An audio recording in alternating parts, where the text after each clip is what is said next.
எல்லாருக்கும் வணக்கம். நான் தனா சமையலேருந்து தனா பேசுகிறேன். இன்றைக்கி முருங்கைக்காய் தொக்கு பண்ண போகிறோங்க. வாங்க எப்படி செய்யுதுன்னு பார்க்கலாம். நான் ஒரு கடாய் வச்சுருக்கேன். 100 ml வந்து நல்லெண்ணெய் விற்றுருக்கேங்க. ஒரு அரை டேபிள் ஸ்பூன் அளவுக்கு கடுகு போட்டுக்கலாம். கடுகு நல்லா பொரிட்டோங்க. கூடவே ஒரு அரை டேபிள் ஸ்பூன் அளவுக்கு சோம்பு பொரிஞ்ச உடனே ஒரு கைப்பிடி அளவு பூண்டு வந்து தட்டி வச்சுருக்கேங்க. அதையும் இதில் போட்டுக்கலாம்.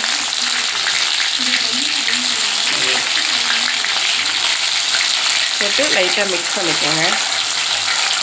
இப்படி எண்ணெயில் வதக்கும் போது பூண்டோட வந்து மனம் இன்னும் அருமையாக இருக்குங்க. இப்போ மீடியம் சைஸில் ஒரு 4 வெங்காயம் நறுக்கி வச்சுருக்கேங்க. அதையும் இதில் போட்டுக்கலாம்.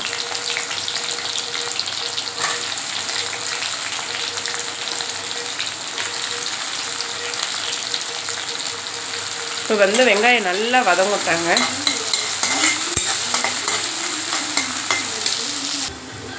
வெங்காயம் வதங்கும் போதே முருங்காவையும் போட்டுக்கலாங்க. நான் 3 முருங்காய் வந்து குட்டி குட்டியாக நறுக்கி வச்சுருக்கேன். அதையும் இதில் போட்டுக்கோங்க. போட்டு வெங்காயத்தோடைய நல்லா வதங்கட்டோங்க. ஒரு 2 நிமிஷம் நல்லா வதங்கட்டும்.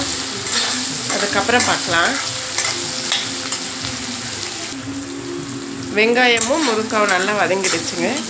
இப்போ நான் ஒரு 5 தக்காளி வந்து குட்டி குட்டியாக நறுக்கி வச்சுருக்கேன். அதையும் இதில் போட்டுக்கலாம். தக்காளி சீக்கிரமாக வதங்கிறதுக்கு உப்பும் மஞ்சத்தூளும் போட்டிங்கன்னா சீக்கிரமாக வதங்கிடுங்க. போட்டு நல்லா மிக்ஸ் பண்ணிக்கோங்க. தக்காளி நல்லா குழைய வேகட்டோங்க. அது வரைக்கும் வதங்கட்டும். அதுக்கப்புறம் பார்க்கலாம். நல்லா வதங்கணும். தக்காளியெல்லாம் நல்லா வதங்கிடுச்சுங்க. இப்போ மிளகாத்தூள் போட்டுக்கலாம். மிளகாத்தூள் போட்டு நல்லா மிக்ஸ் பண்ணிக்கோங்க.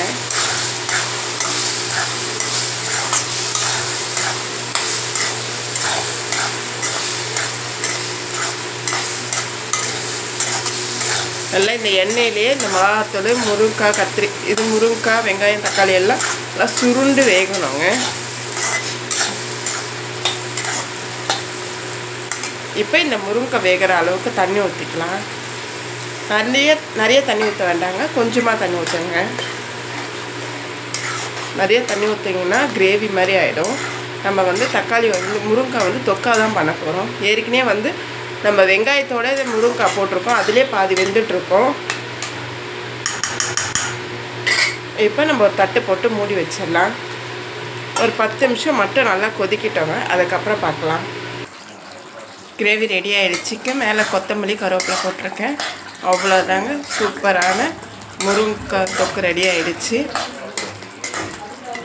இப்போ நம்ம கேஸ் ஆஃப் பண்ணிடலாம். அவ்வளோதாங்க. சூப்பரான முருங்கைக்காய் தொக்கு ரெடி ஆகிடுச்சு. இந்த வீடியோ பிடிச்சிருந்தா ஷேர் பண்ணுங்கள், லைக் பண்ணுங்கள், கமெண்ட் பண்ணுங்கள். முக்கியமாக சப்ஸ்கிரைப் பண்ண மறந்துடாதீங்க. தேங்க்யூ.